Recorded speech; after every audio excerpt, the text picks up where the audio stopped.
kodum masade alay kiritige masade alay doni masade alay donc ay nabi nyuma nunu cide munun fora qur'ana kono mugani duru aye utogo lamala bufo wa habuna lahu ishaqa ala ko alay ishaqa di aw yaquba ma ishaqa di ibrahima ma wa yaquba ni yaquba kullu hadaina alay nunu be kanda wa nuh hadaina min qablu alay fana nuh kanda nunu benye wa min juriyatihi abe ewa nuhu dawna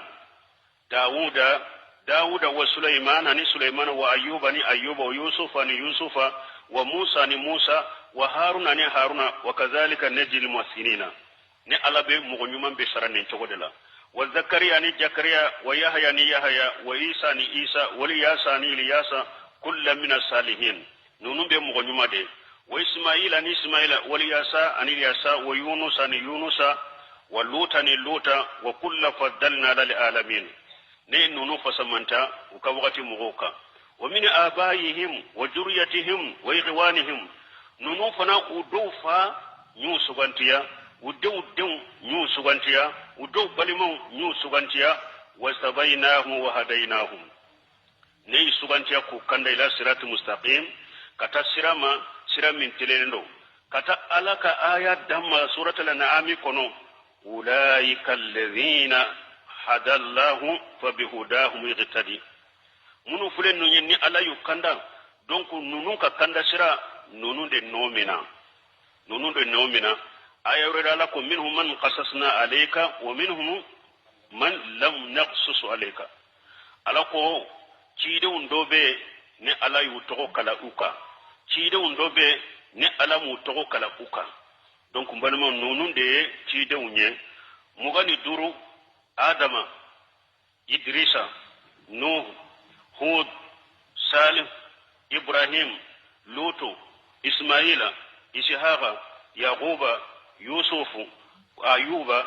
suaiba musa haruna yunusu dauda sulaymana ilyasa waliyasa wa zakariya wa yahya wa isa wa jal kifl wa sayyiduhum muhammad sallallahu alaihi wasallam ni mugani duru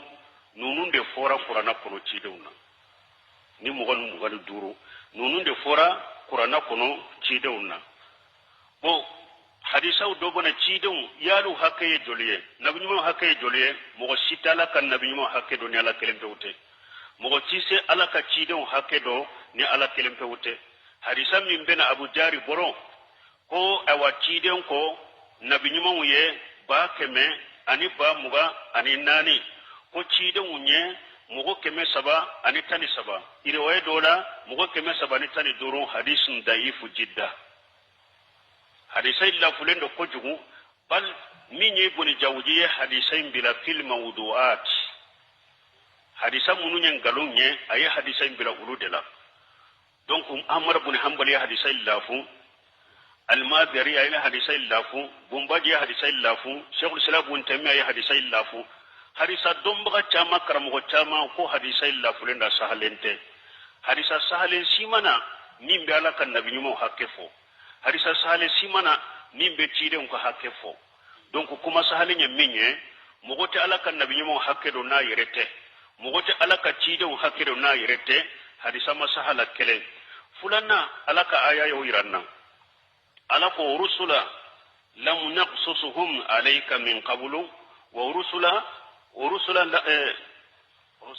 قصصنا عليهم من قبل ورسلا لم نقصصهم عليك على ني تشيدون دو فويه ني تشيدون توغني تشيدون دو فنا نمو فويه مين توغما في بودوا مين توغما فويه مين كباريا ري مكاليكا ايتو دون aya wala la ko wala qad rasulna rusula min qablika minhum man qasasna alayka wa minhum man lam naqsus alayka alako ne alay wala qad rasulna rusula min qablika ko muhammadu ma ko ne alay ci de unci enye minhum man qasasna alayka ci de undo be nyuka kibariya kala ika nyuka kibariya foye wa minhum man ci de undo be lam naqsus alayka man nuka ngoka kibariya foye yere donc ni nyaayira nala kan nabi nyumo ayre de bu dando ala ka cidenw hakke a yɛrɛ de b'u dando hadisa minnu bɛna ka hakke fula a sima saha u ko hadisa sima saha la donc i ka doni to ala bolo ala de b'a ka nabi ɲuman hakke do ala de b'a ka ciden hakke do donc a b'a dɔn ciden ka mantonw ka nafa bɛ ciden minnu ka tɔgɔ n'u ka kisaw fɔli la kuranna kɔnɔ a y'o fɔ an ye ala y'a dɔn ciden ka mantonw ka nafa bɛ nabi ɲuman minnu ciden minnu ka kibariya fɔli la kuranna kɔnɔ olu y'o de fɔ an ye sinon an tɛ ala ka nabi ɲuman hakke do an t'a ka ciden hakke do et puis bulonse minnu ye fayida dɔ bɔ yan a ko mɔgɔ o mɔgɔ tɔgɔ fɔra kuranna de kɔnɔ hali n'a tɔgɔ fɔra ni nabi ɲumanya de ye ciden de don mɔgɔ o mɔgɔ tɔgɔ fɔra kuranna de kɔnɔ n'a bɔra adama la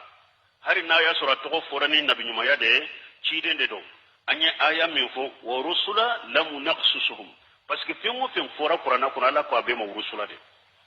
ولقد أرسلنا رسلا من قبلك منهم من قصصنا عليك ومنهم من لم نقصص عليك ألا يا بفو تشيدن دي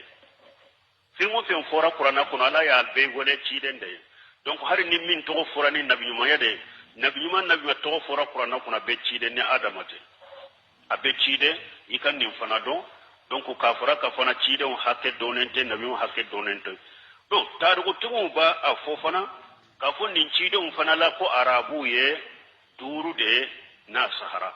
abe taru ko arabu ye duru de nin cide on ncela ko duru ko huda ani saliha ani suaibu ani ismaila ani muhammad sallallahu alaihi wasallam